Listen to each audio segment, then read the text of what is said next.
आज हम लोग बात करेंगे न्यूट्रोफिल्स पर। न्यूट्रोफिल्स हमारे पास मोस्ट अबंडेंट WBCs में आते हैं।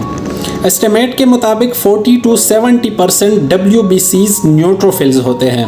न्यूट्रोफिल्स को न्यूट्रोसाइट्स भी कहते हैं। न्यूट्रोफिल्स को पॉलीमॉर्फोन्यूक्लियर्स ल्यूकोसाइट्स भी कहा जाता है। पॉलीमॉर्फोन्यूक्लियर्स ल्यूकोसाइट्स न्यूट्रोफिल्स को इसलिए कहते हैं कि इसका न्यूक्लियस मल्टी लोब्स होता है। जब पेरिफेरल स्मीयर में हम स्टडी करते हैं तो न्यूट्रोफिल्स 3 to 5 लोब का ही होता है। साइज की अगर बात की जाए तो 12 to 15 माइक्रोमीटर इसकी साइज होती है पेरिफेरल स्मीयर स्टडी में, और अगर सस्पेंशन में इसकी स्टडी की जाए तो 8.85 माइक्रोमीटर इसकी साइज आ जाती है। न्यूट्रोफिल्स के साइटोप्लाज्म में ग्रेन्यूल्स पाए जाते हैं, इसलिए हम इन सेल्स को ग्रेन्युलोसाइट्स में रखते हैं। इसके अलावा 2-3 ग्रेन्युलोसाइट्स और भी है, जिनमें से बेसोफिल्स, यूजिनोफिल्स और मैस्ट सेल्स आ जाते हैं। पेरिफेरल स्मीयर स्टडी के लिए हमें स्लाइड को स्टेन करना पड़ता है।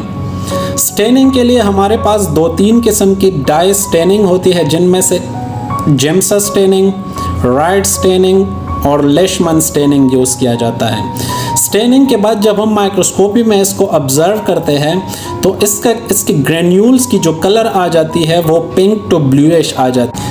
बात अगर न्यूट्रोफिल्स की फंक्शन के बारे में की जाए तो जैसा कि मैंने पहले वीडियोस में बता दिया था कि ये नॉन स्पेसिफिक इम्यून सेल्स है, जो नॉन स्पेसिफिकली बैक्टीरिया, वायरसेस या जो भी माइक्रो ऑर्गेनिज्म इसके सामने आ जाता है एक्यूट फेस में, ये डायरेक्ट फेगोसाइटोसिस कर लेता है। फेगोसाइटोसिस का मतलब अगर आसान अल्फाज में किया जाए आप लोगों को समझाने के लिए तो ये इनगल्फिंग करता है। ये बैक्टीरिया, वायरस इसके पीछे लगा रहता है और जब उसको पा लेता है तो फिर उसके इर्द गिर्द जमा हो जाता है और इसको अपने अंदर इनगल्फ कर लेता है। और इसकी जो मूवमेंट होती है वो बिल्कुल अमेबा की तरह होती है। जैसे अमेबा मूवमेंट करता है ना डिफरेंट डायरेक्शन में, ऐसे ही ये भी मूवमेंट करता रहता है। पेरिफेरल स्मीयर स्टडी में हमारे पास 2 टर्म्स मोस्टली यूज होते हैं। एक को न्यूट्रोफिलिया कहा जाता है, दूसरे को न्यूट्रोपीनिया कहा जाता है। न्यूट्रोफिलिया एक्सेस से निकला है, अबंडेंस से।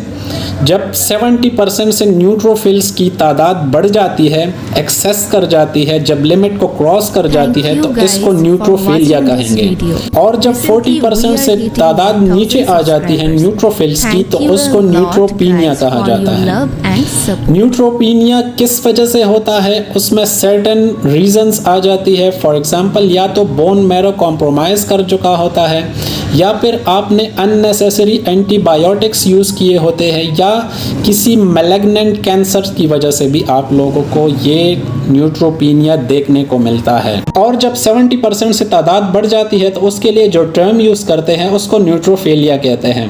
न्यूट्रोफिलिया मोस्टली एक्यूट बैक्टीरियल इन्फेक्शंस की वजह से होता है।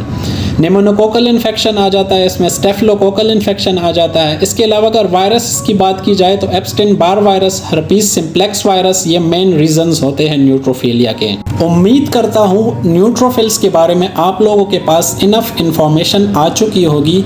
हौसला अफजाई के लिए चैनल सब्सक्राइब करना मत भूलिएगा और बेल का आइकन ज़रूर प्रेस कीजिएगा। Mohammed Umar, PhD microbiology, signing off. Good luck.